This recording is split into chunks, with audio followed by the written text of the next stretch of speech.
అదరకొట్టే కారం రంగు రుచి ఆచి కారం పొడి. తెలుగు వారి #1 చాయిస్ తెలుగు మ్యాట్రిమోనీ. ముగిసిన కొడాలి నాని రాజకీయ జీవితం. సో వివరాల్లోకి వెళ్ళినట్లయితే గుడివాడ మాజీ ఎమ్మెల్యే మరియు మాజీ మంత్రి అయినటువంటి కొడాలి నాని, ఆ పేరు గురించి చెప్పాలి అని అంటే మామూలుగా కాదు. ఇది 2019 వరకు ఒక ఎత్తు, 2019 నుంచి 24 మధ్య కొడాలి నాని వ్యవహార శైలి మరొక ఎత్తు. దీనికి గల ప్రధాన కారణం ఏంటి అంటే మరి అది ఆయన నోటిదోలో లేకపోతే ఆ పార్టీ యొక్క ఆదేశాలో తెలియదు, కానీ అందరికంటే హిట్ లిస్ట్లో ఉన్నది ఆయనే వాస్తవంగా. కానీ కొన్ని అనివార్య కారణాల వల్ల ఆయన పేరును పక్కకు జరిపి మిగతా వాళ్ళ పేర్లు హిట్ లిస్ట్లోకి వచ్చాయి. సో ఇక్కడ విషయం ఏంటి అంటే కొడాలి నాని వరుస పెట్టి 4 సార్లు గుడివాడ ఎమ్మెల్యేగా గెలిచారు. మరి అటువంటి ఆయన 4 సార్లు గెలిచారు, అది కూడా ఎదురుగాల్లో గెలిచిన క్యాండిడేటు మొన్న ఓడిపోయారు.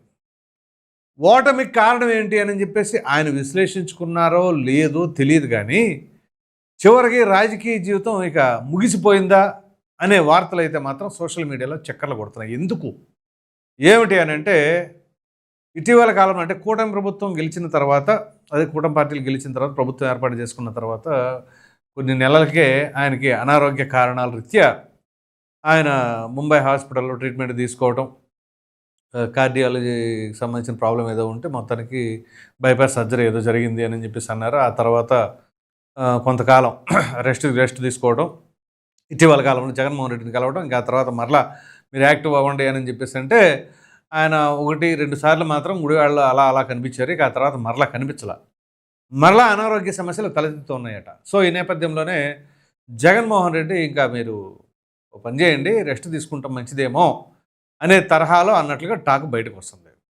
ఇది ఇలా ఉంచితే దీనికంటే ఇంకా దీని తర్వాత కూడా కొనసాగింపు ఉంది చెప్తాను. దానికంటే ముందుగా కొడాలి నాని 2004లో అప్పుడు రాజశేఖర రెడ్డి హవా, కానీ గుడివాడలో మాత్రం కొడాలి నాని గెలిచాడు తెలుగుదేశం పార్టీ తరఫున. 2009లో కూడా రాజశేఖర రెడ్డి అంటే కాంగ్రెస్ పార్టీ అధికారంలోకి వచ్చింది, మళ్ళీ గుడివాడలో కొడాలి నాని గెలిచాడు. అంటే తొలి 2 సార్లు ఆయన ఎమ్మెల్యేగా గెలిచారు, కానీ ఆ పార్టీ అధికారంలో లేదు. ఇక 2014లో ఆయన 2014 వచ్చేసరికి వైసీపీలోకి వెళ్ళిపోయారు. అప్పుడు తెలుగుదేశం పార్టీ అధికారంలోకి వచ్చింది, ఆయన గెలిచారు, కానీ వైసీపీలో ఉన్నారు. ఇక ఆయన గెలవడం, ఆయన పార్టీ అధికారంలోకి రావడం అని జరిగింది ఏకైకసారి, అది 2019లో. అంతే. ఇక పట్టుకుంటానికి అవధులు లేవనే తరహాలో అటు వైసీపీ నాయకులు కావచ్చు, ఇటు కొడాలి నాని కావచ్చు, సరే ప్రజలకు ఏం చేశాము, లేకపోతే మనం అధికారంలో ఉండగా ఎటువంటి సంస్కరణలు తీసుకొచ్చాము అనేది ముఖ్యం, కానీ వీటిని ఓవర్టేక్ చేసి వీటిని డామినేట్ చేసేలాగా ఆయన యొక్క మాటలు ఉండేవి. ఆ మాటలు ఏంటి అంటే లోకేష్ని, చంద్రబాబుని ప్రధానంగా టార్గెట్ చేసి అప్పుడప్పుడు పవన్ కళ్యాణ్ కూడా టార్గెట్ చేసి మాట్లాడుతూ ఉండేవాళ్ళు. అది ఏ తరహాలో అంటే చెప్పుకోలేని భాషా పదజాలం.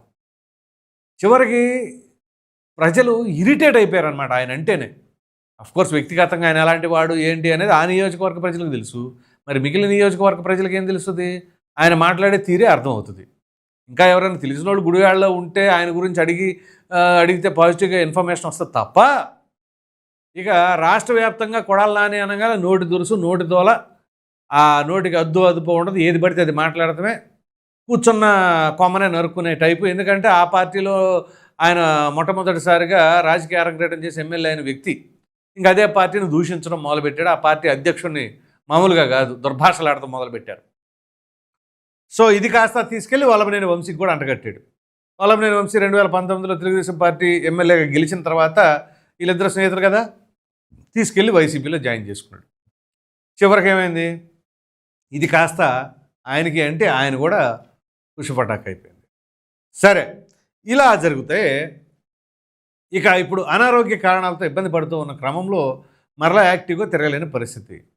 సరే అప్పుడు కొడాలి నాని యాక్చువల్గా అనుకున్నదట ఆయన సోదరుడి కొడుకు ఎవరినో ఆరంగేటం చేసి ఈయన బ్యాక్ ఎండ్లో ఉండి నడిపిద్దాం అనే ఉద్దేశంతో అనుకున్నారట. సో అంటే డైరెక్ట్ పాలిటిక్స్లో లేకపోయినా వెనకాలను నడిపిద్దామని. ఇప్పుడు ఏది పేరు నాని మొదటగా ఏమన్నాడు, తన కొడుకుని ఎంటర్ చేసిన తర్వాత నేను రిలాక్స్ అయిపోతానన్నారు. కాకపోతే ఓటమి నేపథ్యంలోనే కొంచెం యాక్టివ్గా ఉన్నారు. అది అయినా కానీ ప్రత్యక్ష రాజకీయాల్లో ఉండకుండా కొడుకుకి సపోర్ట్గా ఉండేలాగా ఇప్పుడు కొడాలి నాని కూడా అదే తరహాలో తన సోదరుడి కొడుక్కి పెట్టి చేపిద్దామని చెప్పేసి అనే ఉద్దేశంతో ఉన్నారట.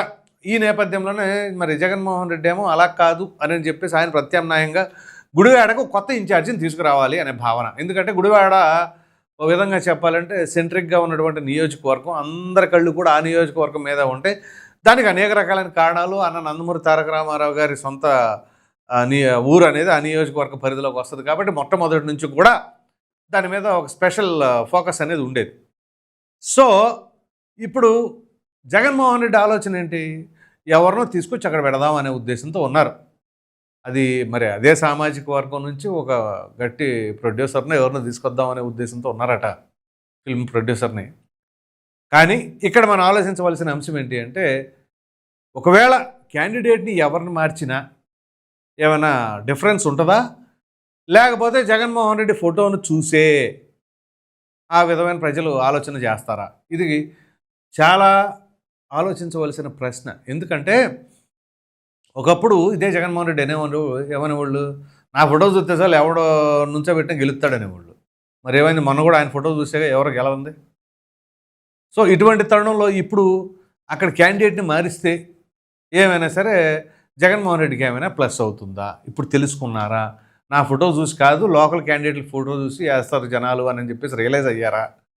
లేదు, బలమైన క్యాండిడేట్ని పెట్టాల్సిందే సామాజిక వర్గాల పరంగా కానీ ఆర్థిక పరంగా కానీ అని చెప్పేసి అనుకుంటున్నారా? సరే, ఎన్ని అనుకున్నా అసలు గెలిచే ఆస్కారం ఆ పార్టీకి ఇప్పుడున్న పరిస్థితుల్లో, ఇప్పుడు వాళ్ళు వెళుతున్న తీరులో, ఆ దారిలో అసలు వైసీపీకి ఏమైనా గెలుపు అనేది సాధ్యమనే పరిస్థితి ఉందా? ఒకవేళ గుడివాడలో వైసీపీ గెలవాలి అంటే ఒకే ఒక మార్గం. అదేంటి, ప్రస్తుతం స్థానిక ఎమ్మెల్యే ఆయన పైన తీవ్రమైన వ్యతిరేకత ఉండి ఆయన పైన అనేక రకాలైన అవినీతి ఆరోపణలు వస్తే మరలా అతనికే గనక తెలుగుదేశం పార్టీ టికెట్ కేటాయిస్తే అక్కడ స్థానికంగా ఉన్న ప్రజలందరూ కూడా ఆయన పైన విసుగు చెంది ఇదిగో ఈయన అవినీతిని తట్టుకోలేకపోతున్నాము అని గనక అనుకుంటే తప్ప అక్కడ వేరే క్యాండిడేట్ వేరే పార్టీ గెలిచే ఆస్కారం ఉండదు.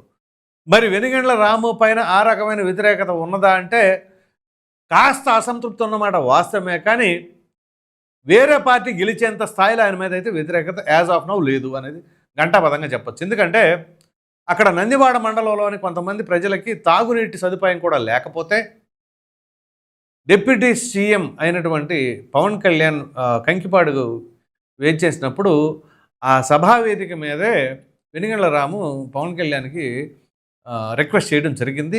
ఆయన అక్కడ మాట ఇచ్చారు. ఆ మాట ఇచ్చిన ప్రకారంగానే వాళ్ళకి నీరు సదుపాయం కూడా అందించడం జరిగింది. సో అలా కొన్ని పనులు జరుగుతూ ఉన్నాయి. ఈ నేపథ్యంలో అఫ్కోర్స్ ఆయన కింద కొంతమంది కోటరేగా ఉన్నారు. అందులో కామేపల్లి తులసిబాబు అనే వ్యక్తి ఉన్నాడు, అతని షాడో ఎమ్మెల్యేగా వ్యవహరిస్తున్నాడు.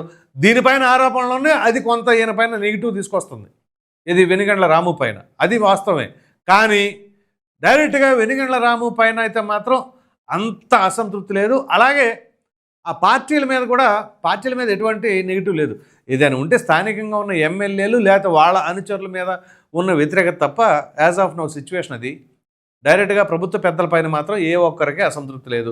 ఇంకా ఏదైనా అసంతృప్తి ఉందని తెలుగుదేశం పార్టీ క్యాడర్కి, అది కూడా ఈ తప్పులు చేసిన వాళ్ళని ఎందుకు వదిలేస్తున్నారు అనే దాని మీద తప్ప ఇంక వేరే అంశాలపైన లేదు.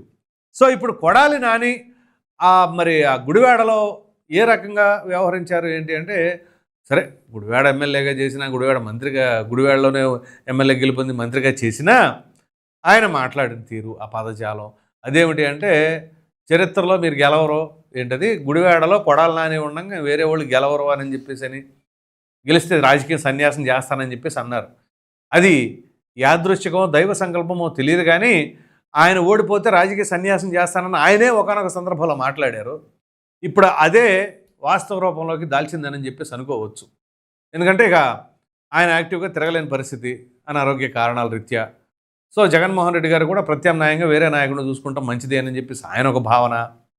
సో ఈ నేపథ్యంలోనే మొన్నటిదాకా కూడా అక్కడ ఒక రేంజ్లో ఇదిలో సంపాదించిన కొడాలి నాని ఇప్పుడు ఆల్ ఆఫ్ ఏ సడన్గా సైడ్ అయిపోయేసరికి మరలా అది కొడాలి నాని అంటే తను వ్యక్తిగతంగా సంపాదించుకున్న చరిష్మా. ఇక్కడ కొడాలి నాని సమీక్షించుకోవాల్సింది ఏంటి అంటే, ఎంత పెద్ద ఎదురుగాల్లో అయినా గెలిచిన క్యాండిడేటు మొట్టమొదటిసారి తొలి ఓటమిని ఎందుకు ఎదుర్కోవాల్సి వచ్చింది? తన వ్యవహార శైలి వాళ్ళ నాయకుడి పైన కూడా తీవ్రమైన వ్యతిరేకత ఉన్నదా? లేదు ఇద్దరూ కలిసి ఆ రకంగా చేయటం వల్ల వ్యతిరేకత వచ్చిందా? ఇప్పుడు కొడాలి నాని ఆ రకంగా రెచ్చిపోయి మాట్లాడింది, తిట్టింది ఇదంతా కూడా పార్టీ పెంచి పోషించిందా? ఎందుకంటే పార్టీ ఒకవేళ సపోర్ట్ చేయలేదు, కొడాలి నాని వ్యక్తిగతంగానే మాట్లాడారు అని చెప్పేసి అనుకుందాం. అలా అనుకున్నప్పుడు పార్టీ ఖండించాలిగా. ఆ రకమైన మాటలు మంచిది కాదు అని చెప్పేసి పార్టీ ఖండించలేదు అని అంటే ఖచ్చితంగా పార్టీ సపోర్ట్ చేస్తుందని అంటారు. సో ఇప్పుడు ఆయన సపోర్ట్ చేశారా, ఖండించారా? ఖండించలా అంటే సపోర్ట్ చేశారు. సో కొడాలి నాని ఇక దాదాపుగా మరి ఆ రేంజ్లో చంద్రబాబు నాయుడిని, లోకేష్ని, పవన్ కళ్యాణ్ని మాట్లాడిన తర్వాత ప్రజల్లో తీవ్రమైన వ్యతిరేకతను మూట కట్టుకొని అక్కడ ఉన్న ఓటింగ్ శాతం తెలుసు కదా ఏ రకంగా ఉండేదో, ఏ పార్టీలకి, ఏ కమ్యూనిటీలకి ఎంతెంత శాతం ఉంది అనేది. సో ఆ పరిస్థితుల్లో ఇక కొడాలి నాని రాజకీయ భవిష్యత్తు అనేది ఇక శూన్యంగా మారిపోయింది. కాబట్టి ఇక రాజకీయంగా మనం సైడ్ అయిపోదామనే భావనలోకి వచ్చేసారా? అందుకని ఇప్పుడు సోషల్ మీడియాలో చక్కర్లు కొడుతున్నాయా? జగన్మోహన్ రెడ్డి గారు కూడా ఇక ప్రత్యామ్నాయం చూద్దామనే భావనలో ఉన్నాడా?